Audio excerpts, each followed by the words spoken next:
तेजो वारि मृदां यथा विनिमयो यत्र त्रिसर्गो मृषा धाम्ना सदा निरस्तकुहकं सत्यं परं धीमहि यन्त्रवरदन्तमपेतकृत्यम् एताविनाविरहकातर आजुहाव पुत्रेति जन्मयतया तरवोऽपि नेदुः तं सर्वभूतहृदयं मुनिमानतोऽस्मि नारायणं नमस्कृत्य नरं चैव नरोत्तमं देवीं सरस्वतीं व्यासं ततो जयमुदीरये स्वस्त्यस्तु सतां हरिः ओम् ಚೆನ್ನಾಗಿದ್ದಕ್ಕೆ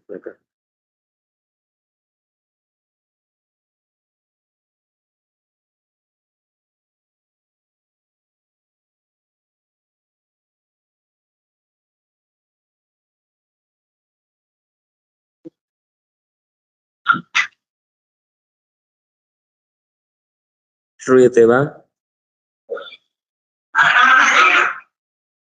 न च दृश्यते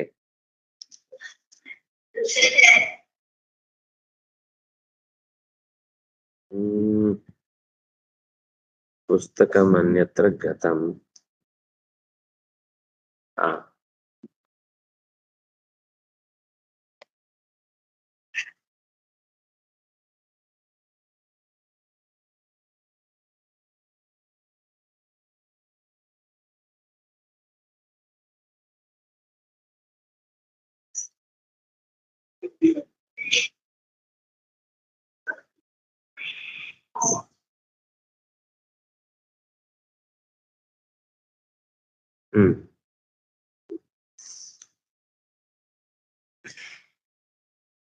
ಭಗವನ್ ಶ್ರೋತುಮಿಚ್ಛಾಮಿ ನೃಣಾಂ ಧರ್ಮಂ ಸನಾತನಂ ಅಂತ ಹಿಂದೆ ಪ್ರಾರ್ಥನೆ ಮಾಡಿದ್ದ.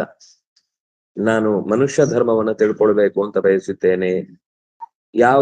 ಯಾರು ಮನುಷ್ಯರೋ ಅವರೆಲ್ಲರೂ ಆಚರಿಸಬೇಕಾದ ಮುಖ್ಯ ಕರ್ತವ್ಯಗಳೇನು ಅಂತ. ಯಾಕೆಂದ್ರೆ ಭಗವತ್ಪರವಾದ ಧರ್ಮ ಇದ್ದಾಗ ಮಾತ್ರ ಅದು ನಿಜವಾಗಿ ಬದುಕಬೇಕಾದ ಜೀವನ ಶೈಲಿ ಆಗಿರುತ್ತೆ. ಸಾಧುಗಳೆನಿಸಿದವರು, ಕರುಣಾಶೀಲರು, ಭಗವಂತನಲ್ಲಿ ಅತ್ಯಂತ ಶ್ರದ್ಧೆಯಿಂದ ನಂಬಿಕೆಯನ್ನ ಹೊಂದಿದವರು ಯಾರಿದ್ದಾರೋ, ಶ್ರದ್ಧೆಯಿಂದ ಅವನನ್ನು ಆರಾಧಿಸೋರು ಯಾರಿದ್ದಾರೋ, ತ್ವದ್ವಿಧಾಹ, ನಿನ್ನಂತವ್ರು ಸಿಗುದಿಲ್ಲ. ನ ತಥಾ ಪರೇ, ನಿಮ್ಮಂತವ್ರು ಮಾತ್ರ ನಮಗೆ ಜ್ಞಾನವನ್ನ ಕೊಡ್ಲಿಕ್ಕೆ ಸಮರ್ಥರು ಹೊರತು ಉಳಿದವರಿಂದ ಆ ಜ್ಞಾನವನ್ನ ನಾನು ಪಡೀಲಿಕ್ಕೆ ಸಾಧ್ಯ ಇಲ್ಲ. ಅದರಿಂದಾಗಿ ಆ ಬಯಕೆಯಿಂದ ನಿಮ್ಮಲ್ಲಿ ಈ ಪ್ರಶ್ನೆಯನ್ನ ಕೇಳ್ತಾ ಇದ್ದೇನೆ ಅಂತ ಯುಧಿಷ್ಠಿರ ನಾರದರಲ್ಲಿ ಅತ್ಯಂತ ಶ್ರದ್ಧೆಯಿಂದ ಕೇಳುತ್ತಾನೆ. ಒಂದು ರೀತಿಯಿಂದ ಅನೇಕ ವಿಷಯಗಳು ಇದರಲ್ಲಿ ಪುರುಷ ಧರ್ಮ ಹೇಳ್ಬೇಕಾದದ್ದು. ಎಲ್ಲ ಸ್ತ್ರೀ ಧರ್ಮ ಹೇಳ್ತೀರಿ, ಪುರುಷ ಧರ್ಮ ಹೇಳಲ್ಲ ಅಂತ ಬೊಬ್ಬೆ ಹೊಡಿತಿರ್ತಾರಲ್ಲ. ಹಾಗಾಗಿ ಅದನ್ನ ಹೇಳಿಲ್ಲ ಅಷ್ಟೇ, ಪುರುಷ ಧರ್ಮ ಅಂತ ಹೇಳಲ್ಲ, ಎಲ್ಲರಿಗೂ ಕಾಮನ್ ಆಗಿರುವಂತಹದ್ದು ಅಂತ ಅನ್ನುವ ದೃಷ್ಟಿಯಿಂದ ಕೆಲವು ವಿಶೇಷವಾಗಿ ಆಯಾ ವರ್ಣಾಶ್ರಮವನ್ನು ಆಚರಿಸಬೇಕಾದಂತಹ ಪೌರುಷ ಧರ್ಮವನ್ನ ನಿರೂಪಣೆ ಮಾಡ್ತಾ ಹೋಗ್ತಾನೆ. ಆದರೆ ನಾರದರು ನಿರೂಪಣೆ ಮಾಡುವ ಮುಂಚೆ ಒಂದು ಅಂಶವನ್ನ ಹೇಳ್ತಾರೆ. ಅಂದ್ರೆ ತಾನೇನೇ ಹೇಳ್ಬೇಕಾದ್ರೂ ಕೂಡ ಅದು ಭಗವಂತನ ಎಚ್ಚರಿಕೆಗೆ ಕಾರಣವಾಗಬೇಕು ಹೊರತು ಯಾರೋ ಒಬ್ಬರನ್ನ ತನ್ನ ಮಾತಿನಿಂದ ಕಟ್ಟಿ ಹಾಕುವ ಉದ್ದೇಶ ಅಲ್ಲ. ನತ್ವಾ ಭಗವತೇಜಾಯ ಲೋಕಾನಾಂ ಧರ್ಮ ಹೇತವೇ ವಕ್ಷೇ ಸನಾತನಂ ಧರ್ಮಂ ನಾರಾಯಣ ಸಾಚ್ಯುತಂ. ಇದು ಸ್ವತಃ ನಾರಾಯಣನೇ ಹೇಳಿದ ಮಾತು. ಇದರಲ್ಲಿ ನನ್ನ ಕಿಸೆಯಿಂದ ಒಂದ್ ಅಂಶವನ್ನು ನಾನು ತೆಗೆದು ಹಾಕಿಲ್ಲ. ನಾರದರು ನಮ್ಗೊಂಚೂರು ಏನಾದ್ರೂ ಕೆಲವೆಲ್ಲ ಅಪೇಕ್ಷೆಗಳು ಈಡೇರ್ಬೇಕು ಅಂತಿದ್ರೆ ಅದನ್ನ ಅಮೆಂಡ್ಮೆಂಟ್ ಮಾಡಿ ಸಂವಿಧಾನದಲ್ಲಿ ಸೇರಿಸಿ ಬಿಟ್ರೆ ಮುಗಿದೋಯ್ತು. ಆಮೇಲೆ ಸಂವಿಧಾನದಲ್ಲಿ ಹೇಳಿದೆ, ನಾವು ಸಂವಿಧಾನ ರಕ್ಷಕರು ಅಂತ ಖಾಲಿ ಪುಸ್ತಕ ಹಿಡ್ಕೊಂಡು ಆಕಾಶ ತೋರಿಸ್ತಾ ಅದರಲ್ಲಿ ಏನಿರುತ್ತೆ ಅಂತ ಗೊತ್ತಿಲ್ಲದೆ ಮಾತಾಡುವಂತ ದಡ್ರ ಕೈಗೆಲ್ಲ ನಾವು ರಾಜ್ಯ ಕೊಟ್ಟು ಕೈ ಮುಗಿದುಕೊಂಡು ನೀವೇ ಡೊಗ್ಗಾಲ್ ಸಲಾಮ್ ಹಾಕಿ ನಮಸ್ಕಾರ ಮಾಡಬೇಕಾದ ದುಸ್ಥಿತಿ. ಆದ್ರೆ ನಾರದರು ಹೇಳ್ತಾರೆ, ನಾನು ಹೇಳುವ ಸಂಗತಿ ಯಾವುದು ನನ್ನ ಕಿಸೆಯಿಂದಾಗಲಿ ಅಥವಾ ನನ್ನ ವ್ಯಕ್ತಿಗತವಾದ ಅಪೇಕ್ಷೆಯಿಂದಾಗ್ಲಿ ಸೇರಿಸಿ ಹೇಳ್ತಾ ಇರುವುದಲ್ಲ. ವಕ್ಷೇ ಸನಾತನಂ ಧರ್ಮಂ ನಾರಾಯಣ ಮುಖಾಚ್ಯುತಂ. ಇದು ಸನಾತನ ಧರ್ಮ, ಸಾರ್ವಕಾಲಿಕವಾದ ಧರ್ಮ.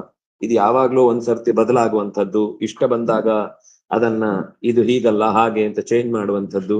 ನಾವು ಕಾನೂನು ಪಾಸ್ ಮಾಡಿಬಿಡ್ತೇವೆ, ಆಮೇಲಿಂದ ಇದೇ ನಿಜವಾದ. ಯಾಕಂದ್ರೆ ಕೆಲವು ದೇಶಗಳಲ್ಲಿ ಕಳ್ಳತನವೂ ಕೂಡ ನ್ಯಾಯ, ಆದ್ರೆ ಇದಕ್ಕಿಂತ ಹೆಚ್ಚು ಕದಿಬಾರದು. $900ಗಳಿಗಿಂತ ಒಳಗ್ ಕರೆದ್ರೆ ಅದು ಕಳ್ಳತನ ಅಲ್ಲ. ಅದರ ಮೇಲಿಟ್ಟಾದ್ರೆ ಮಾತ್ರ ಮಹಾ ಅಪರಾಧ. ಯಾಕಂದ್ರೆ ಜೀವನಕ್ಕೋಸ್ಕರ ಕಷ್ಟಪಡಬೇಕಾದ ಸ್ಥಿತಿ ಬಂದಾಗ ಕಳ್ಳತನ ಮಾಡಿದ್ರೆ ದೋಷ ಅಲ್ಲ ಅಂತ ಕೋರ್ಟೆ ನಿರ್ಣಯ ಕೊಟ್ಟು ಬಿಟ್ಟಿದೆ. ಆದ್ರಿಂದ ಇದೆಲ್ಲ ನಮ್ಗೆ ಮೂರ್ಖತನ ಅಂತ ಹೇಳ್ಬೇಕು ಅಥವಾ ಅಲ್ಲಿಯ ಪರಿಸ್ಥಿತಿಗೆ ಅದು ಸರಿ ಅಂತ ಸಮರ್ಥಿಸ್ಬೇಕೋ ಗೊತ್ತಾಗಲ್ಲ. ಕೆಲವೆಲ್ಲ ಕಾನೂನು ಇಲ್ಲಿಯೂ ಹಾಗೆ ಇದೆ.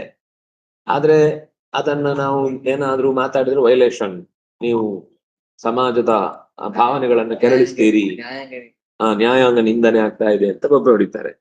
ಆದ್ರೆ ಎಂಥವರ ಕೈಯಲ್ಲಿ ಆಡಳಿತ ಇರುತ್ತೋ ಅಂತ ಕಾನೂನು ಬರುತ್ತೆ ಅನ್ನೋದು ನಮ್ಗೆ ಕಾಮನ್ ಸೆನ್ಸ್ ಇರಬೇಕಾದದ್ದು.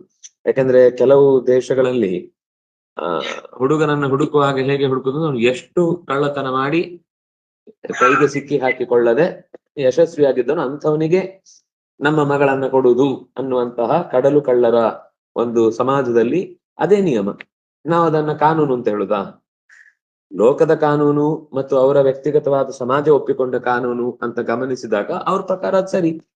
ಅವ್ರ ಅವರ ಸಫಿಸ್ಟಿಕೇಟೆಡ್ ಆದ ಅವರ ನಿಯಮ ಏನು ಅಂತಂದ್ರೆ, ಅವರ ಸಾಮಾಜಿಕ ಹಕ್ಕುಬಾಧ್ಯಗಳೇನು ಅಂತಂದ್ರೆ ಕಳ್ಳತನವೇ ಜೀವನ, ಅದೇ ವೃತ್ತಿ.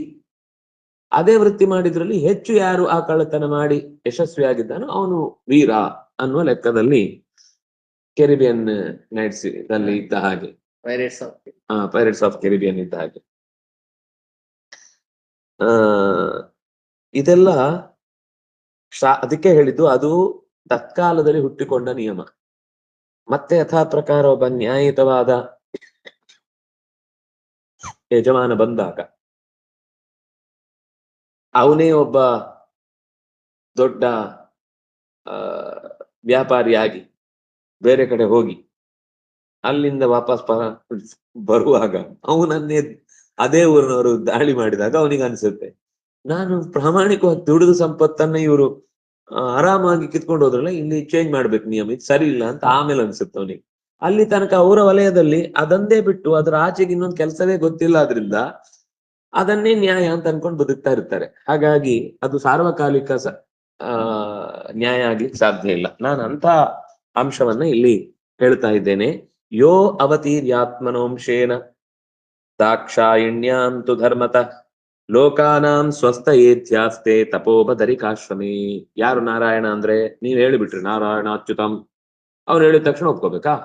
ನಾರಾಯಣ ಭಟ್ಟತ್ತಿರಿ ಅಂತ ಯಾರೋ ಒಬ್ರಿದ್ದಾರೆ, ಅವ್ರು ಹೇಳ್ತಾರೆ, ಅದನ್ನೆಲ್ಲ ಹೇಳುದಾ ಅಂದ್ರೆ ಇದು ಸಾಮಾನ್ಯ ನಾವು ನೀವು ಹೇಳುವ ಯಾರೋ ನೀರಾಯಣ ನಾರಾಯಣ ಅಲ್ಲ.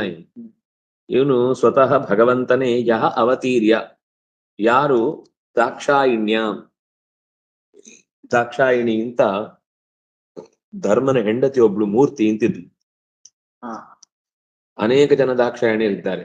ದಾಕ್ಷಾಯಣಿಯರು ಒಬ್ಬರಲ್ಲ, ದಕ್ಷನ ಮಕ್ಕಳು 60 ಜನರು ದಾಕ್ಷಾಯಣಿಯರೇ, ದಕ್ಷನ ಮಕ್ಕಳು. ಅದರಿಂದಾಗಿ ಹೇಗೆ ಆದಿತ್ಯರು ಹಾಗೆ ಈ ಅಷ್ಟು 60 ಜನ ದಾಕ್ಷಾಯಣಿ ಅಂತಂದ್ರೆ ಶಿವನ ಹೆಂಡಂದಿರು ಅಂತ ಹೇಳುದಲ್ಲ. ಇದೆಲ್ಲ ಅದೇ ಕಥೆಯ ಹಿನ್ನೆಲೆಯ ಶಬ್ದಗಳ ಅರಿವು ಇಲ್ಲದೆ ಹೋದ್ರೆ, ಸಂಸ್ಕೃತದ ಎಚ್ಚರ ಇಲ್ಲದೆ ಹೋದ್ರೆ ಹಿಂಗೆ ಏನೇನೋ ತಪ್ಪುಗಳು ಬರುವ ಸಾಧ್ಯತೆ ಇದೆ. ನೋಡಿ, ದಾಕ್ಷಾಯಣಿಯ ಮಗಳು ನಾರಾಯಣ ಅಂತಿದೆ, ಆದ್ರಿಂದಾಗಿ ನೋಡಿ ನಾರಾಯಣ ಏನು ಅಂತಾದ, ಅದು ಶಿವನ ಮಗನಾಗಿ ಹುಟ್ಟಿದ್ರಿಂದ ಶಿವನಿಗಿಂತ ಚಿಕ್ಕವ ಅಂತೆಲ್ಲ ವಾದಗಳು ಗಾದೆಗಳು ಶುರುವಾಗ್ತವೆ. ಆದ್ರೆ ಇಲ್ಲಿ ದಾಕ್ಷಾಯಣಿ ಅಂತ ಹೇಳುದು ಧರ್ಮತಃ, ಧರ್ಮ ಅಂತಂದ್ರೆ ಯಮಧರ್ಮ, ಯಮಧರ್ಮನಿಗೆ ಮಡದಿಯಾದ ಮೂರ್ತಿಯಲ್ಲಿ ನರ, ನಾರಾಯಣ, ಹರಿ, ಕೃಷ್ಣ ಅಂತ 4 ಜನ. ಅದರಲ್ಲಿ ನರ ಅನ್ನೋದು ಭಗವಂತನ ಆವಿಷ್ಟ ರೂಪ, ಉಳಿದದ್ದೆಲ್ಲ ಭಗವಂತನ ನೇರ ರೂಪ. ಅದರಲ್ಲಿ ಒಬ್ಬ ನಾರಾಯಣ, ಅವನು ನೇರ ಭಗವಂತನದ್ದೇ ಒಂದು ತುಂಡಾದ್ರೂ ಅದು ಇಡಿಯಾಗಿಯೇ, ಅದಕ್ಕೋಸ್ಕರ ಅವನನ್ನ ಆತ್ಮನಃ ಅಂಶ. ಆತ್ಮನ ಅಂಶ ಅಂದ್ರೆ ಆತ್ಮನೇ, ಅವನನ್ನು ಬೇರೆ ಅಂಶ ಅಂತ ಬಿಡಿ ಭಾಗವಾಗಿ ತೆಗೆದುಕೊಳ್ಳಿಕ್ ಬರುವುದಿಲ್ಲ. ಲೋಕಾನಾಂ ಸ್ವಸ್ಥಯೇ, ಇಡೀ ಲೋಕದ ಹಿತಕ್ಕಾಗಿ ಅಧ್ಯಾಸ್ತೆ ಅವನು ನೆಲೆಸಿದ್ದಾನೆ. ತಪೋ ಬದರಿಕಾಶ್ರಮೇ, ಬದರಿಕಾಶ್ರಮೇ ತಪಃ ಅಧ್ಯಾಸ್ತೆ, ಬದರಿಕಾಶ್ರಮದಲ್ಲಿ ತಪಸ್ಸು ಮಾಡ್ತಾ ಇದ್ದಾನೆ. ಧರ್ಮ ಮೂಲಂ ಹಿ ಭಗವಾನ್, ಎಲ್ಲದಕ್ಕೂ ಮೂಲ ಭಗವಂತನೇ. ಸರ್ವವೇದಮಯೋ ಹರಿಃ ಸ್ಮೃತಿಶ್ಚ ತದ್ವಿದಾಂ ರಾಜಂ ಏನಾತ್ಮ ಏನ ಚಾತ್ಮ ಪ್ರಸೀದತಿ. ಕರೆಕ್ಟ್. ಎಲ್ಲ ಧರ್ಮಗಳಿಗೂ ಆಧಾರಭೂತನಾದವನು ಭಗವಂತ. ಯಾಕೆಂದ್ರೆ ಅವನು ಸರ್ವವೇದಮಯ. ಸರ್ವವೇದಮಯ ಅಂದ್ರೆ ಸರ್ವ ವೇದದಿಂದಲೂ ಪ್ರತಿಪಾದ್ಯನಾದವನು ಅವನೇ. ಅದರಿಂದಾಗಿ ಅವನನ್ನು ವಿಷ್ಣು ಸಹಸ್ರನಾಮದಲ್ಲಿ ಧರ್ಮೋ ಧರ್ಮವಿದುತ್ತಮ ಅಂತ ಕರೆದದ್ದು. ಧರ್ಮನೇ ಅವನು, ಧರ್ಮವಿತ್ತು ಅವನು, ಧರ್ಮವಿತ್ತುಗಳಲ್ಲಿ ಉತ್ತಮನೂ ಅವನೇ. ಉಳಿದವ್ರು ಯಾರನ್ನು ಕೂಡ ನಾವು ಧರ್ಮವಿತ್ತು ಹೇಳ್ಬೋದು, ಬೋರ್ಡ್ ಹಾಕೊಂಡು ಧರ್ಮವೇತ್ತರು ಅಂತೆಲ್ಲ ಕರಿಬಹುದು. ಆದ್ರೆ ನಿಜವಾದ ಧರ್ಮವನ್ನ ಕಾಲಕ್ಕೆ ತಕ್ಕಂತೆ ಅರ್ಥೈಸಿ ಅದರ ಕಾರ್ಯತಂತ್ರವನ್ನ, ರೂಪುರೇಷೆಗಳನ್ನ ಯೋಜನೆಗೊಳಿಸುವುದರಲ್ಲಿ ಹರಿ ಧರ್ಮಮಯ. ಯಾಕೆಂದ್ರೆ ಅವನು ವೇದಮಯ. ವೇದ ಅವನನ್ನೇ ಪೂರ್ಣವಾಗಿ ತಿಳಿಸುತ್ತೆ. ಯಾಕೆಂದ್ರೆ ಅವನು ಎಲ್ಲಾ ಕಾಲದಲ್ಲೂ ಇದ್ದಾನೆ, ಪ್ರತಿ ಸೃಷ್ಟಿಯಲ್ಲೂ ಇದ್ದಾನೆ. ಉಳಿದವರೆಲ್ಲ ಅವರವರ ಸೃಷ್ಟಿಯ ಕಾರ್ಯಭಾರ ಮುಗಿದ ಮೇಲೆ ಅವರ ಗತಿಯನ್ನ ಹೊಂದಿಕೊಂಡು ಮತ್ತೆ ಆ ಜಾಗಕ್ಕೆ ಮತ್ತೊಬ್ಬ ವ್ಯಕ್ತಿಯಲ್ಲಿ ಬಂದು ನೆಲೆಸ್ತಾನೆ. ಆದ್ರೆ ಎಲ್ಲಾ ಕಾಲದಲ್ಲಿದ್ದು ವೇದವನ್ನ ವಿಷ್ಣು ಬುದ್ಧಿ ಸ್ಥಿತಾ ಸದಾ. ಇದು ಮತ್ತೆ ಪಂಚರಾತ್ರ ಆಗಮ ಹೇಳುವ ಮಾತು. ಅದು ಪುರಾಣಗಳಲ್ಲೂ ಬಂದಿದೆ. ಯಾವಾಗ್ಲೂ ಭಗವಂತನ ಬುದ್ಧಿಸ್ಥಿತವಾಗಿ ವೇದಗಳು ಮತ್ತೆ ಜಗತ್ತಿನಲ್ಲಿ ಆವಿರ್ಭವಿಸ್ತಾ ಇರುತ್ತೆ ಅಂತ. ಸ್ಮೃತಿಶ್ಚ ತದ್ವಿದಾಂ ರಾಜನ್. ತದ್ವಿದಾಂ ವೇದ ವಿದಾಂ ಸ್ಮೃತಿ. ನೆನಪು ಕೂಡ ಮುಖ್ಯವಾದ ಒಂದು ಸಂಗತಿ. ಸ್ಮೃತಿ ತದ್ವಿದಾಂ.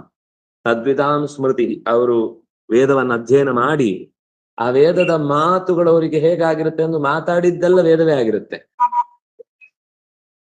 ವೇದ ಓದಿ ಓದಿ ಓದಿ ಓದಿ ಓದಿ ಹೇಗಾಗಿರ್ತಾರೆ ಅಂದ್ರೆ ಅವ್ರು ಏನ್ ಮಾತಾಡಿದ್ರು ಅದ್ರಲ್ಲಿ ವೇದದ ಅಂಶವೇ ಇರುತ್ತೆ. ಅದನ್ನು ಸ್ಮೃತಿ ಅಂತ ಕರೆಯುದು.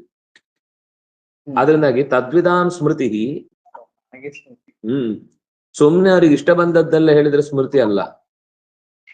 ವೇದವನ್ನ ಓದಿ ವೇದ ಬಿಟ್ಟು ಬೇರೆ ತನ್ನ ಯೋಚನೆನೇ ಮಾಡದೆ ಬದುಕಿದವರ ಮಾತಿನಲ್ಲಿ ಏನು ಒಂದು ರುಬ್ಬಿ ತೆಗೆದ ಹದವಾದ ಸಾರಭೂತವಾದ ಸಂಗತಿಗಳು, ಸತ್ಕಾಲದ ಸಮಾಜದ ವ್ಯವಸ್ಥೆಯನ್ನ ಪರಿಶೀಲಿಸಿ ಇದು ಸರಿ ಇದು ತಪ್ಪು ಅಂತ ನಿರ್ಣಯ ಮಾಡಿ ಹೇಳುವ ಸಂಗತಿಗಳು ಸಂಗ್ರಹ ಆಗ್ತಾವಲ್ಲ, ಅವುಗಳನ್ನ ಸ್ಮೃತಿ ಅಂತ ಕರೆಯುದು.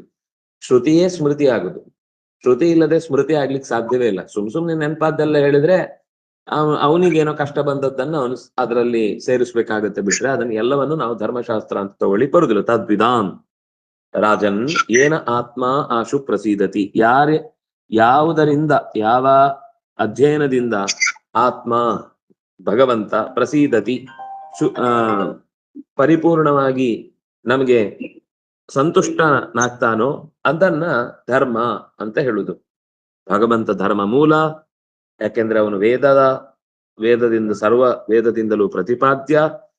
ಆ ಪ್ರತಿಪಾದ್ಯನಾದ ಭಗವಂತನನ್ನ ಎರಡು ಅರ್ಥ ಅಲ್ಲಿ ತದ್ವಿಧಾಂ ಅಂದ್ರೆ, ಒಂದು ವೇದ ವಿಧಾಂ, ಇನ್ನೊಂದು ತತ್ ಭಗವಂತನನ್ನ ತಿಳಿದವರು. ಭಗವಂತನನ್ನ ತಿಳಿದವರು, ವೇದವನ್ನ ತಿಳಿದವರು ಏನು ಹೇಳಿದರೂ ಅದು ವೇದದ ಮಾತೇ ಆಗಿರುತ್ತೆ. ಅಂಥವರ ಮಾತಿನಿಂದ ಭಗವಂತ ಪ್ರಸೀದತಿ. ಅವರು ತಮ್ಮ ಸ್ವಾರ್ಥಕ್ಕಾಗಿ ಏನು ಹೇಳುವುದಿಲ್ಲ, ಲೋಕದ ಹಿತಕ್ಕಾಗಿಯೇ ಹೇಳುವುದಾದ್ರಿಂದ ಲೋಕಾನಾಂ ಸ್ವಸ್ಥಯೇ, ಲೋಕದ ಹಿತಕ್ಕಾಗಿ ಹೇಳಿದ ಮಾತು ಆದ್ರಿಂದಾಗಿ ಅದು ಭಗವಂತನ ಪ್ರಸನ್ನತೆಗೆ ಕಾರಣವಾಗುತ್ತೆ. ಏನೆಲ್ಲ? ಸತ್ಯಂ ದಯಾ ತಪಶೌಚಂ ತಿತಿಕ್ಷೇಜ್ಯ ಶಮೋದಮ ಅಹಿಂಸಾ ಬ್ರಹ್ಮಚರ್ಯಂಚ ತ್ಯಾಗಂಚ ಆರ್ಜವ. ಇದು ಏನೆಲ್ಲ ಧರ್ಮಗಳು, ಗುಣಗಳು, ಏನೆಲ್ಲ ನಡತೆಗಳು ನಮ್ಮಲ್ಲಿ ಇರಬೇಕು. ಸತ್ಯ ಪ್ರಾಮಾಣಿಕತೆ, ದಯ ಇನ್ನೊಬ್ಬರ ಮೇಲೆ, ದತ್ವಾ ಯಾಪಯತಿ ಏನಾದ್ರೂ ಕೊಟ್ಟು ಕಷ್ಟವನ್ನ ಕಳೆದ್ರೆ ಅದು ದಯೆ. ದಾರಿಯಲ್ಲಿ ಹೋಗುವಾಗ ಬಿದ್ದದಾಗ ಅಯ್ಯೋ ಅಂತ ಕಂಪಿಸಿದ್ರೆ ಅನುಕಂಪೆ. ದಯೆ ಮತ್ತು ಅನುಕಂಪೆ ನಮ್ದು ಸಮಾನಾರ್ಥಕ ಪದ, ಆದ್ರೆ ಶಾಸ್ತ್ರದಲ್ಲಿ ಅದಕ್ಕೆ ಬೇರೆ ಬೇರೆ ಅರ್ಥ ಇದೆ. ಅದು ಆ ಇನ್ನೊಬ್ಬನಿಗೋಸ್ಕರ ಮಿಡಿಯುವ ಪ್ರವೃತ್ತಿ ಮುಂದುವರೆದ್ರೆ ಮುಂದಿನ ಶಬ್ದ ಆಗುತ್ತೆ. ದಯೆ ಮುಂದೆ ಹೋದ್ರೆ ಕರುಣೆ ಆಗುತ್ತೆ, ಕರುಣೆ ಮುಂದೆ ಹೋದ್ರೆ ದಯ, ಇದು ಯಾವುದು ಅನುಕಂಪೆ ಮುಂದೆ ಹೋದ್ರೆ ಕರುಣೆ ಆಗುತ್ತೆ, ಕರುಣೆ ಮುಂದೆ ಹೋದ್ರೆ ದಯೆ ಆಗುತ್ತೆ. ಕರುಣ ಅಂದ್ರೆ ಕೃತ್ವಾ ನಯತಿ, ಏನಾದ್ರೂ ಉಪಕಾರ ಮಾಡಿ ಅವನನ್ನ ಮುಂದಕ್ಕೆ ಕರ್ಕೊಂಡು ಹೋಗ್ತಾನೆ. ಸ್ವಲ್ಪ ಸಮಸ್ಯೆ ಅಂದ್ರೆ ಆಮೇಲೆ ಮಧ್ಯದಲ್ಲಿ ಮತ್ತೆ ಅವನ ಕೈಗೂ ಆಗ್ಲಿಲ್ಲ ಅಂದ್ರೆ ಬಿಡ್ತಾನೆ. ಆದ್ರೆ ದಯೆ ಅಂದ್ರೆ ದತ್ವ ಯಾಪಯತಿ, ಅವನ ಸಮಸ್ಯೆಯನ್ನು ಪೂರ್ಣವಾಗಿ ಪರಿಹರಿಸುವ ಕಾರ್ಯಭಾರದಲ್ಲಿ ತೊಡಗಿರ್ತಾನೆ. ಹೀಗೆ ಅನೇಕ ಮುಖಗಳಲ್ಲಿ ಅವನ ಕಾರ್ಯಭಾರವನ್ನ ನಾವು ಶಬ್ದಗಳಲ್ಲಿ ಸೆರೆ ಹಿಡಿಯುವಂತದ್ದನ್ನ ಶಾಸ್ತ್ರಕಾರರ ಮಾತುಗಳಲ್ಲಿ ಕಾಣ್ತೇವೆ. ತಪಃ ತುಂಬಾ ಒಳ್ಳೆಯ ವ್ರತಾಚರಣೆ ಮೊದಲಾದ ನಿಷ್ಠೆ. ಶೌಚ, ಈ ಪ್ರತಿಯೊಂದು ಶಬ್ದಕ್ಕೂ ಈ ಪುರಾಣಗಳಲ್ಲಿ ಅನೇಕ ಅಪರೂಪದ ವಿವರಣೆಗಳು, ವ್ಯಾಖ್ಯಾನಗಳಿವೆ. ಅದನ್ನ ನೋಡ್ತಾ ಹೋದ್ರೆ ನಾವು ಯಾವುದನ್ನು ಮುಗಿಸ್ಲಿಕ್ಕಾಗಲ್ಲ. ಒತ್ತಂತೂ ಹೀಗ್ ತಗೊಳ್ಳಿ, ಶೌಚ ಅಂತಂದ್ರೆ ಶುಚಿತ್ವ ಅನ್ನೋದು ಒಂದು ಸಾಮಾನ್ಯವಾಗಿ ಅರ್ಥ ಆಗುವಂತದ್ದು. ಅದು ಶುಚಿತ್ವ ಅಂತನ್ನೋದು ಕೇವಲ ದೈಹಿಕ ಅಥವಾ ವಸ್ತ್ರಪೂತವಾದದ್ದು ಮಾತ್ರ ಅಲ್ಲ. ನಮ್ಮ ಸುತ್ತ ಇರುವ ಪ್ರತಿಯೊಂದು ವಸ್ತುವು ಕೂಡ ಅದಕ್ಕೆ ಅರ್ಥ ಶೌಚ ಅಂತ ಹೇಳ್ತಾರೆ. ದುಡ್ಡು ಕೂಡ ಶುದ್ಧವಾದ ಹೆಜ್ಜೆ ಮೇಲೊಂದು ಹೆಜ್ಜೆ ನಿಕ್ಕುತ್ತ ಕೆಜ್ಜೆ ಕಾಲ್ಗಳ ನೂಪುರ ತೋರತ ಸಜ್ಜನ ಸಾಧು ಪೂಜೆ ವೇಳೆಗೆ ಮಜ್ಜಿಗೆಯೊಳಗಿನ ಬೆಣ್ಣೆಯಂತೆ ಅನ್ನೋದು ಅರ್ಥ ಶೌಚಕ್ಕೆ ವಿವರಣೆ. ತಿತಿಕ್ಷಾ, ತಿತಿಕ್ಷಾ ಅಂದ್ರೆ ಸಹನೆ, ಸಹಿಸಿಕೊಳ್ಳುವ ಗುಣ. ಇಜ್ಯ, ನಿತ್ಯದ ಕರ್ತವ್ಯಗಳು, ಅಗ್ನಿಯಲ್ಲಿ ನಡೆಸುವ ಕರ್ತವ್ಯಗಳು. ಶಮಃ, ಶಮೋ ಮನ್ನಿಷ್ಠತಾ ಬುದ್ಧೇ. ಇದನ್ ಮುಂದೆ 11ನೇ ಸ್ಕಂಧದಲ್ಲಿ ಉದ್ಧವ ಮತ್ತು ಕೃಷ್ಣನ ರ್ಯಾಪಿಡ್ ಫೈರ್ಗಳಲ್ಲಿ ಈ ಪ್ರಶ್ನೆಗೆಲ್ಲ ಉತ್ತರ ಸಿಗುತ್ತೆ. ಆವಾಗ ನೆನ್ಪಿಟ್ಕೊಂಡು ಕೇಳೋಣ. ತಮಃ, ತಮ ಇಂದ್ರಿಯ ನಿಗ್ರಹ. ಅಹಿಂಸಾ, ಇನ್ನೊಬ್ಬನಿಗೆ ಕೈಯಿಂದಾಗ್ಲಿ ಬಾಯಿಂದಾಗ್ಲಿ ಮನಸ್ಸಿನಿಂದಾಗ್ಲಿ ಹಿಂಸೆ ಮಾಡದಂತೆ ಇರುವಂತದ್ದು. ಬ್ರಹ್ಮಚರ್ಯ, ವೇದದ ಕಡೆಗೆ ಸಾಗುವುದು ಮತ್ತು ಊರ್ಧ್ವರೇತಸ್ಕತೆ ಅಂತ ಅನ್ನೋದು ಬ್ರಹ್ಮಚರ್ಯ. ತ್ಯಾಗ, ತ್ಯಾಗ ಅಂದ್ರೆ ಏನು ಅಂತ ಕೃಷ್ಣ ಹೇಳಿದ್ದಾನೆ. ಪ್ರಾಹುತ್ಯಾಗಂ ವಿಚಕ್ಷಣಾ. ಯಾವ ಕರ್ಮವನ್ನ ಮಾಡಿಯೂ ಕೂಡ ಆ ಕರ್ಮದಿಂದ ನನಗೆ ಇಂಥದ್ದೇ ಫಲ ಬೇಕು ಅಂತ ಅಪೇಕ್ಷೆ ಪಡದೆ ಅದರ ಫಲವನ್ನ ಬಿಟ್ರೆ ಫಲತ್ಯಾಗ ಅನ್ನೋದೇ ನಿಜವಾದ ತ್ಯಾಗ. ಸಂತೋಷ, ತುಷ್ಟಿ, ಏನ್ ಸಿಕ್ತೋ ಅದರಲ್ಲಿ ತೃಪ್ತಿ. ಆರ್ಜವಂ, ನೇರ ನುಡಿ, ನೇರ ನಡೆ, ಅಂದ್ರೆ ಕೂತ್ಕೊಳ್ಳುವುದು ನೇರವಾಗಿರ್ಬೇಕು, ಮಾತಿನಲ್ಲೂ ಕೂಡ ಯಥಾವತ್ತಾದ ವಿಷಯವನ್ನ ತಿಳಿಸುವಂತದ್ದಿರ್ಬೇಕು. ಹಾಗಂತ ಹೇಳಿ ಮುರಿದು ಮಾತಾಡುದಲ್ಲ, ಮುರಿಯದಂತೆ ನೇರವಾಗಿ ಮಾತನಾಡುವುದು ಆರ್ಜವ. ಸ್ವಾಧ್ಯಾಯ, ತನಗೆ ತಾನೇ ಅದನ್ನ ಹೇಳಿಕೊಳ್ಳುವುದು, ಇನ್ನೊಬ್ಬರಿಗೆ ಹೇಳುವ ಮುಂಚೆ ಸ್ವಪ್ರವಚನ ಅನ್ನೋದನ್ನ ಸ್ವಾಧ್ಯಾಯ ಅಂತ ಕರೀತಾರೆ. ಅಂದ್ರೆ ನಾವು ಒಂದ್ಸತಿ ಕೇಳಿದ್ಮೇಲೆ ಅದನ್ನ ಮನನ ಮಾಡಿ, ಆ ಮನನ ಮಾಡಿದ್ಮೇಲೆ ಅರ್ಥ ಆಯ್ತು ಅಂತ ನನಗೆ ನಾನು ಹೇಳಿಕೊಳ್ಳುವುದೇನಿದೆ ಅದು ಸ್ವಾಧ್ಯಾಯ, ಅದು ಒಂದು ಕರ್ತವ್ಯ. ಸಮದೃಕ್, ಎಲ್ಲ ಕಡೆಯೂ ಭಗವಂತ ಇದ್ದಾನೆ ಅನ್ನುವ ಸಮಾನ ದೃಷ್ಟಿ. ಸೇವಾ, ನೋಡಿ ಇದು ಎಲ್ಲರಿಗೂ ಸಂಬಂಧಪಟ್ಟಂತದ್ದು ಅಂತ ಹೇಳುವಾಗ ಬಂದ ಮಾತು. ಸೇವಾ ಅಂತ ಅನ್ನೋದು 4 ವರ್ಣದವರಿಗೆ ಸಂಬಂಧಪಟ್ಟ ವಿಷಯ. ಕಷ್ಟದಲ್ಲಿದ್ದವರಿಗೆ ಸಹಾಯಕ್ಕಾಗಿ ತಕ್ಷಣವೇ ಧಾವಿಸುವ ಮನಸ್ಥಿತಿ.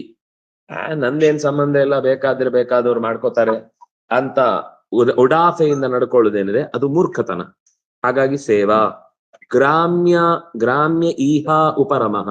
ಗ್ರಾಮ್ಯ ಅಂತಂದ್ರೆ ಲೋಕಲ್, ಅಂದ್ರೆ ಟಪಾಂಗುಚ್ಚಿ ತರದ ಹಾಡುಗಳು, ಅಥವಾ ಎಲ್ಲೋ ಬೀದಿಯಲ್ಲಿ ಎಂತೆಂಥದೋ ಪದಾರ್ಥಗಳನ್ನ ತಯಾರು ಮಾಡಿಕೊಟ್ಟ ತಿಂಡಿಗಳು, ಅಥವಾ ದೈಹಿಕವಾದ ಬೇಡವಾದ ಕಾಮನೆಗಳು, ದುಷ್ಟ ಚಟಗಳು, ಇದೆಲ್ಲ ಗ್ರಾಮ್ಯ ಈಹ. ಅದರ ಉಪರಮಃ, ಅದನ್ನ ತೊರೆಯುವಂಥದ್ದು. ಯಾಕಂದ್ರೆ ಇದು ಹಂತ ಒಂದೇ ಸರ್ತಿಗ ತಿಂದ ತಕ್ಷಣ ಸಾಯ್ತಾರೆ ಅಂತಲ್ಲ, ಅಥವಾ ನೋಡಿದ ತಕ್ಷಣ ಪ್ರಾಣ ಹೋಗುತ್ತೆ ಅಂತಲ್ಲ, ಆದ್ರೆ ಅದು ಕ್ರಮವಾಗಿ ದುಷ್ಟಟಗಳಿಗೆ ಈಡು ಮಾಡುತ್ತೆ. ಆದ್ರಿಂದಾಗಿ ಗ್ರಾಮ್ಯವಾದ ಈಹ ದೈಹಿಕ ಬಯಕೆಗಳನ್ನ ಎಲ್ಲೆಲ್ಲೋ ತೀರಿಸಿಕೊಳ್ಳುವುದಕ್ಕಾಗಿ ಮಾಡುವ ಪ್ರಯತ್ನ, ಅದು ಅವನನ್ನ ಆದ್ರೆ ಅದು ಶನೈಹಿ. ಒಂದೇ ಸರ್ತಿ ನಾವದನ್ನ ದುಷ್ಟಟಗಳನ್ನ ತ್ಯಾಗ ಮಾಡ್ಲಿಕ್ಕಾಗುದಿಲ್ಲ.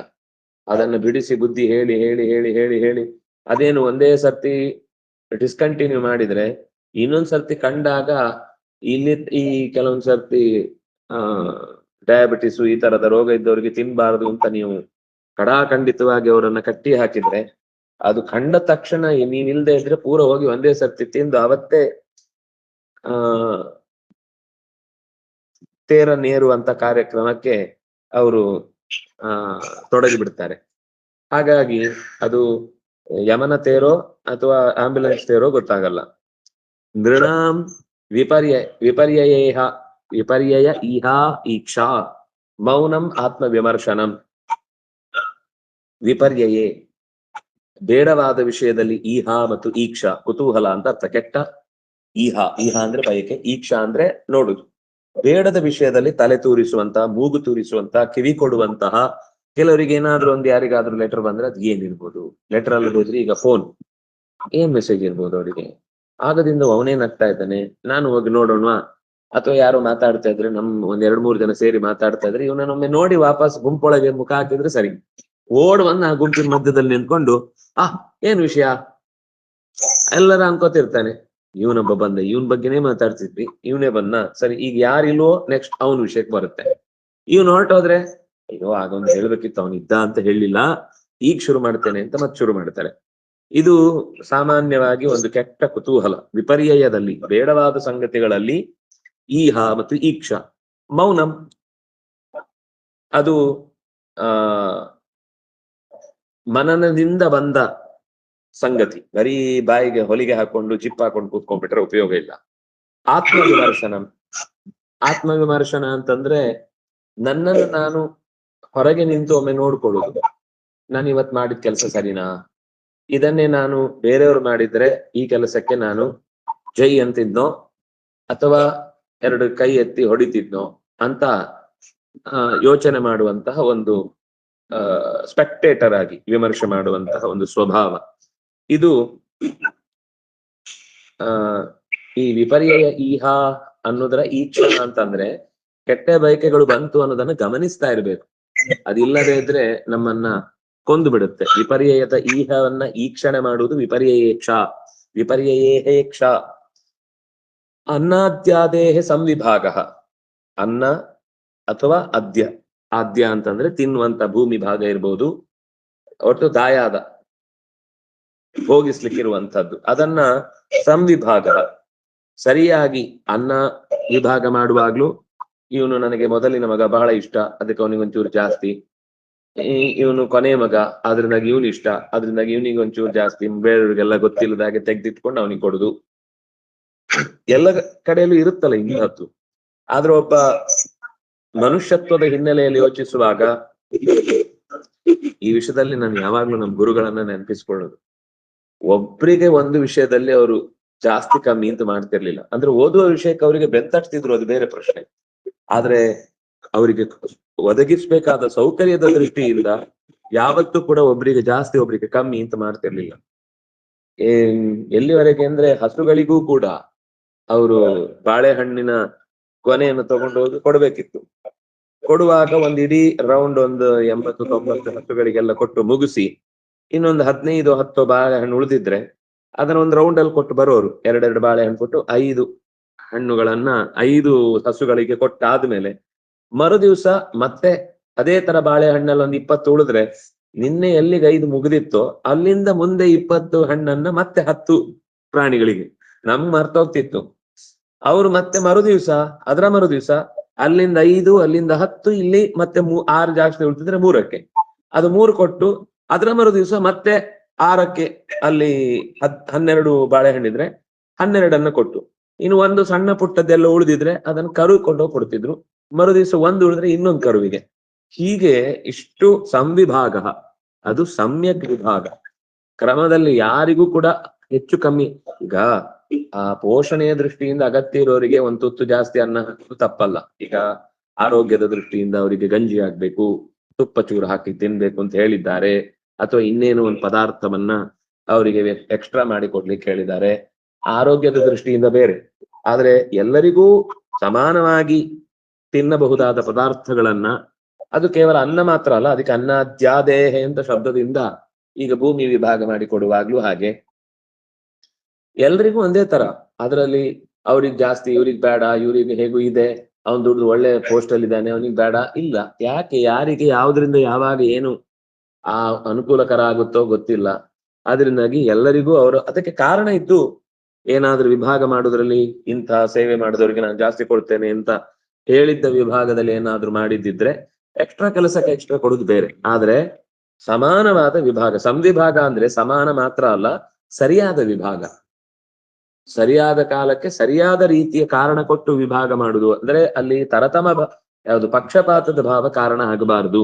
ಮತ್ತು ಭೂತೇಭ್ಯಷ್ಟ ಯಥಾರ್ಹತಃ ಸಂವಿಭಾಗ, ಪ್ರಾಣಿಗಳಿಗೂ ಕೂಡ ಕೊಡುವಾಗ ಸರಿಯಾದ ಕ್ರಮದಲ್ಲೇ ಕೊಡ್ಬೇಕು. ಅದನ್ನ ಗುರುಗಳು ಚೆನ್ನಾಗಿ ಯಥಾ ಅರ್ಹತಃ ಹೇಗೆ ಅಂದ್ರೆ ಈಗ ಊಟ ಹಾಕುವ ವಿಷಯದಲ್ಲಿ ಒಂದಕ್ಕೆ ಹಿಂಡಿ ಜಾಸ್ತಿ ಹಾಕ್ಬೋದು, ದೊಡ್ಡ ಹಸು, ಒಂದಕ್ಕೆ ಕಡಿಮೆ ಹಿಂಡಿ ಹಾಕ್ಬೋದು.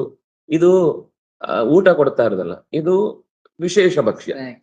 ಇದು ಸ್ನಾಕ್ಸ್ ಇದ್ದ ಹಾಗೆ. ಬೆಳಿಗ್ಗೆ 5 ಗಂಟೆಗೆ ಇದು ಸುಮಾರು, ಹೌದು, ಬೆಳಿಗ್ಗೆ 5 ಗಂಟೆಗೆ ಹೋಗ್ತಿದ್ವಿ ನಾವು ಅವರ ಜೊತೆಗೆ ಬಾಳೆಹಣ್ಣು ಕೊಡ್ಲಿಕ್ಕೆ ಹಸುಗಳಿಗೆ. ಅಂದ್ರೆ ಅಷ್ಟೊತ್ತಿಗೆ ಅವ್ರದ್ದು ನಿತ್ಯದ ಬೆಳಿಗ್ಗೆದ್ದೆಲ್ಲ ಒಂದ್ಸರ್ತಿ ಯೋಗ ಗೀಗ ಎಲ್ಲ ಮುಗಿಸಿ ತರ್ಪಣಕ್ಕೆ ಹೋಗುವ ಮುನ್ನ ಇದು ಕೃಷ್ಣ ಮಠದಲ್ಲಿ ಅವರು ಮಾಡ್ತಾ ಇದ್ದ ಕಾರ್ಯ. ಹಾಗಾಗಿ ಅದಾದ್ಮೇಲೆ ಅಲ್ಲಿ ಮಾತ್ರ ಅಲ್ಲ, ಆಮೇಲೆ ಪಾರಿವಾಳಕ್ಕೆ ಗೋಧಿ ಹಾಕೋರು, ಆಮೆಗಳಿಗೆ ಬಾಳೆಹಣ್ಣು ತಿನ್ಸೋರು ಅಥವಾ ಲಡ್ಡಿಗೆ ತಿನ್ಸೋರು, ಮೀನುಗಳಿಗೆ ತಂದು ಅರಳು ಹಾಕೋರು, ಕುದುರೆ ಇದ್ದಾಗ ಕುದುರೆಗೆ ಕೊಡ್ತಿದ್ರು. ಒಂದು ಪ್ರತ್ಯೇಕ ಅವ್ರದ್ದು ಒಂದು ಸೆಟ್ ಇರ್ತಿತ್ತು. ದೇವರ ಪೂಜೆ ಆಗಿದ್ಮೇಲೆ ಇದು ಹಸುವಿಗೆ, ಇದು ಆನೆಗೆ, ಇದು ಕುದುರೆಗೆ. ಕೃಷ್ಣ ಮಠದಲ್ಲಿ ಆನೆ ಇದ್ದಾಗ ಬಾಲ್ ತಂದು ಕೊಡ್ತಿದ್ದ, ರಾಗಿ ಮುದ್ದೆನೋ ಅನ್ನದ ಮುದ್ದೆನೋ ಏನೋ ತಂದು ಕೊಡ್ತಿದ್ದ. ಅದನ್ನ ಬಾಯಿಗೆ ಹಾಕಿ ಕೈ ತೊಳ್ಕೊಂಡು ಮತ್ತೆ ಜಪಕ್ಕೋ ಪೂಜೆಗೂ ಅವ್ರ ಸ್ನಾನದ ತರ್ಪಣಕ್ಕೂ ಹೋಗ್ತಿದ್ರು. ಎಲ್ಲದಕ್ಕೂ ಸರ್ವಭೂತ ಹಿತೇ ರತಃ ಅನ್ನೋದನ್ನ ನಾನು ಕಂಡದ್ದಿದ್ರೆ ಅದು ವಿಶ್ವೇಶ ತೀರ್ಥರಲ್ಲಿ. ಮತ್ತೆ ಅದು ಯಾವತ್ತು ಒಂದು ದಿವಸ ಯಾವ್ದೋ ಫೋಟೋಗೆ ಅಲ್ಲ. ಎಲ್ಲಿವರೆಗೆ ಅಂದ್ರೆ ಮಠದಲ್ಲಿದ್ದಾಗ ಬೆಕ್ಕು ಬಂದ್ರೆ ಬೆಕ್ಕಿಗೂ ಹಾಲು ಹಾಕಿ, ಅದಕ್ಕೆ ಯಾವ್ದು ಬೇಕೋ ಅದು, ಬೆಕ್ಕಿಗೆ ಹುಲ್ಲು ಹಾಕಿ ಹಸುವಿಗೆ ಹಾಲು ಹಾಕುದಲ್ಲ.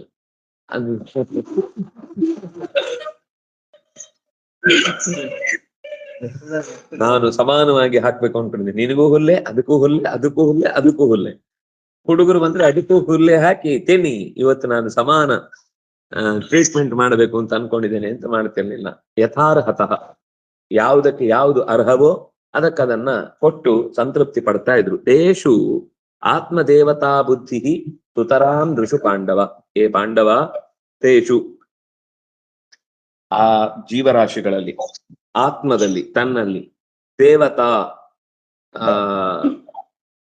ಆತ್ಮದೇವತಾ ಅಂತ ಒಂದು ಶಬ್ದ ಬಿಡಿಸುವುದು. ಇದು ತುಂಬಾ ಅರ್ಥಗಳಲ್ಲಿ ತೆರ್ಕೊಳ್ಳುತ್ತೆ ಈ ಶ್ಲೋಕಗಳೆಲ್ಲ.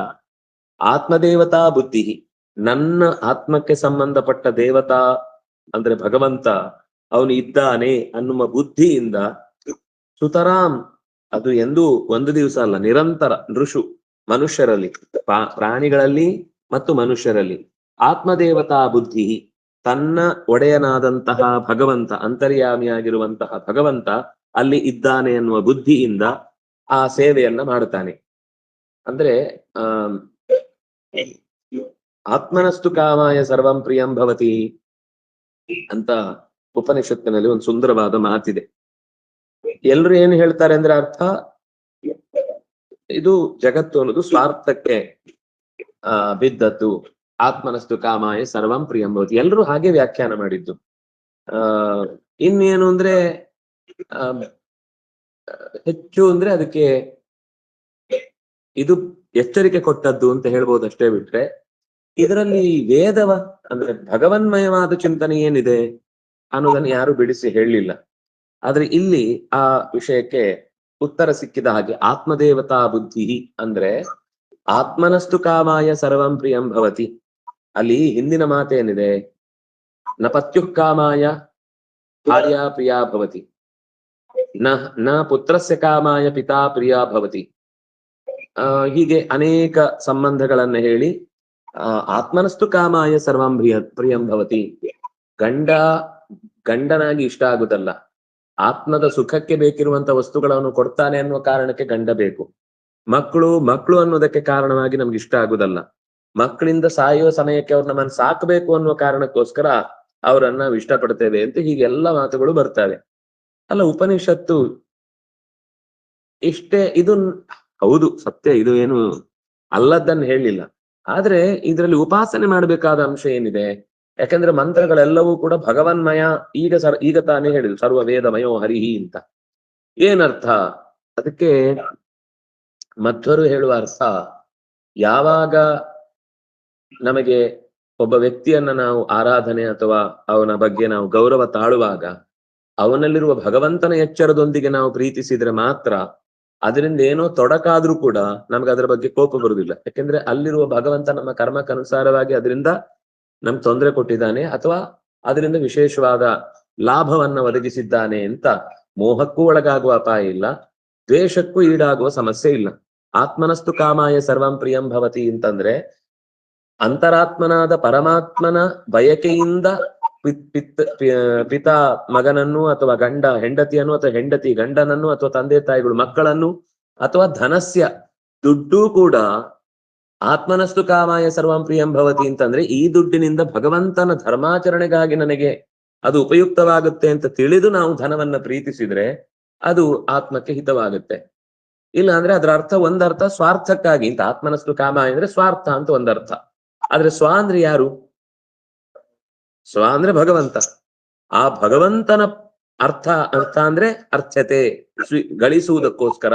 ಆತ್ಮನಸ್ತು ಕಾಮಾಯ ಅಂದ್ರೆ ಭಗವಂತನನ್ನ ಗಳಿಸುವುದಕ್ಕೋಸ್ಕರ ನಮಗೆ ತಂದೆಯಾಗಲಿ ತಾಯಿಯಾಗಲಿ ಬಂಧುಗಳಾಗ್ಲಿ ಬಳಗಗಳಾಗ್ಲಿ ಅದಕ್ಕೆ ಅವನನ್ನ ತ್ವಮೇವ ಮಾತಾಚ ಪಿತಾ ತ್ವಮೇವ ಬಂಧುಷ್ಟ ಸಖಾ ತ್ವಮೇವ ಅಂತ ಹೇಳುದು. ತಾಯಿಯಲ್ಲಿರುವ ತಾಯಿ ಭಗವಂತ, ತಂದೆಯಲ್ಲಿರುವ ತಂದೆ ಭಗವಂತ, ಮಗನಲ್ಲಿರುವ ಮಗನ ಪ್ರೀತಿ ಅಂತ ಅನ್ನೋದು ಭಗವಂತನಿಂದ ಲಭ್ಯವಾಗುತ್ತೆ.